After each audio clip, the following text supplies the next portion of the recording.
Linutang alimong legwan bagkus maging inkabyas na ning sinabot ang Mutya ning Angeles 2018 ang batangking barangay Pulungbulu.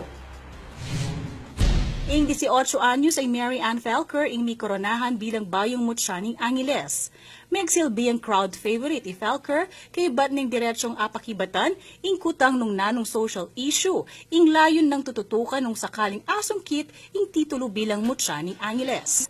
It has been my dream to stand up and speak up about mental health because we all know that is one of the big issues in our communities today.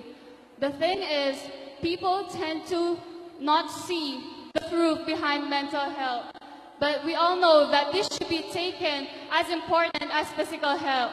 The difference between physical and mental health is with physical health, you can easily say if a person is physically ill because it will manifest easily. But with mental health, the one who has the prettiest and the widest smile could be the one who is suffering from mental disturbance.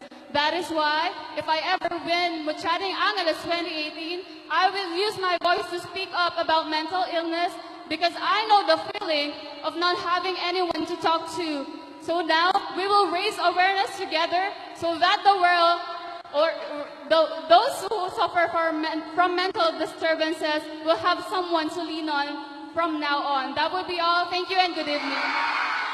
Samantala, kinilalang Mutya ning Angeles Youth Ambassador i-candidate number 8, Valerie Bisco, kabang Emir na Esguera, ing may piling Mutya ning Angeles Tourism 2018.